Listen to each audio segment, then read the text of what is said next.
Hello, friends. Mark Holmes here with my buddy Cowboy Jobu, and as always, thank you guys for watching, commenting, and subscribing to the Jobu Sports Report. Because without you guys, boy, I certainly wouldn't be doing so many videos. Because the Dallas Cowboys, for a bye week, it sure is coming hot and heavy. I mean, you cannot sleep on the Dallas Cowboys. I mean, literally, you cannot go to sleep on the Dallas Cowboys because you just miss all kinds of shit. I had done a video that I started uploading, and I said I was going to take a nap because I got to get ready to go to my day job that goes into the night because I started out early this morning doing a whole bunch of stuff and working like crazy. And then I've got to work 6 o'clock until we're done, so I don't know how late it'll be. So I took a nap. And during that time, stuff happens with the Dallas Cowboys. Stephen Paea, a guy I was really high on that thought that him coming back and reuniting with Rod Martinelli would have been actually a match made in heaven.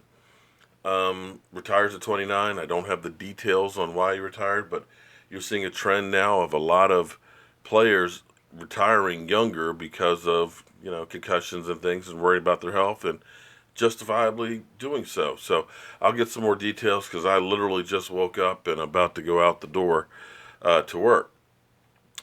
And then, of course, we Cowboys signed another linebacker, another Kansas City guy, and I'm hoping that the Cowboys strike lightning twice, like they did with David Irving, taking him off the practice squad of Kansas City. Justin March, Lillard, we'll just call him Justin March. He's kind of a journeyman. He's was undrafted in 2015. Actually started the first 5 games last year for Kansas City. I believe he's got 24 tackles, 24, 23 tackles in his time with Kansas City. And he was released by Kansas City. He's been with the Finns. He's been with the Seahawks. So he's been around and had a cup of coffee in quite a few places. Clearly, the Dallas Cowboys realize they have deficits. Okay, now I heard a lot of people saying that, oh, we should go ahead and get Daryl Washington, because he's a linebacker. Well, problem just with Daryl Washington is really more of an outside linebacker.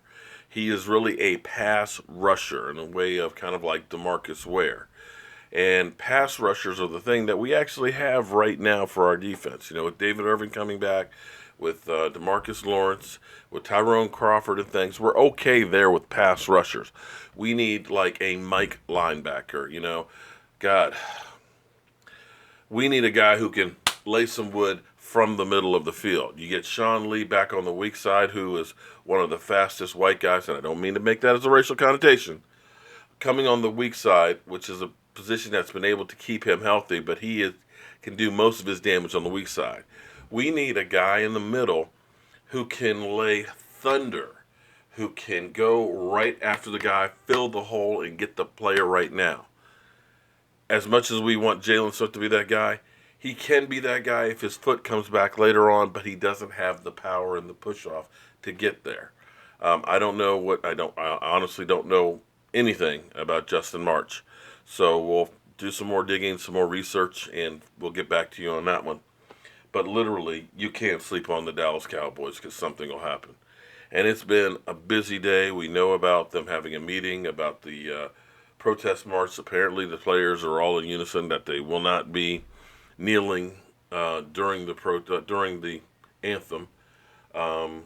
Jerry Jones, famously, I'm sorry if I'm rambling because I literally just woke up.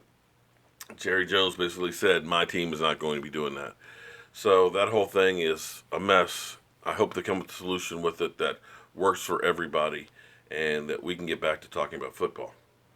But one other thing that's interesting, you guys know that we have the Jobu shot glasses. And Jobu always needs a refill.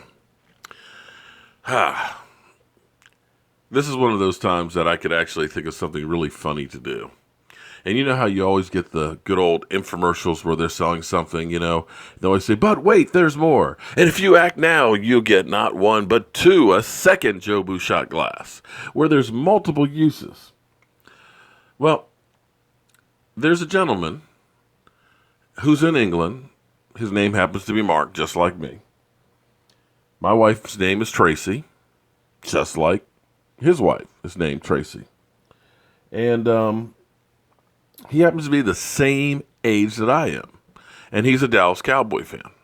And I've talked to him on the phone a couple times, and he's a big follower on the show. He comments quite a bit and so on. Well, shot glasses have gone international. They actually have gone to England.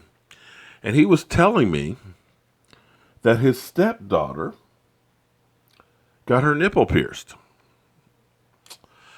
and has to soak it in salt water to make sure there's no infection, and found out that the Jobu shot glass is the perfect instrument to do just that.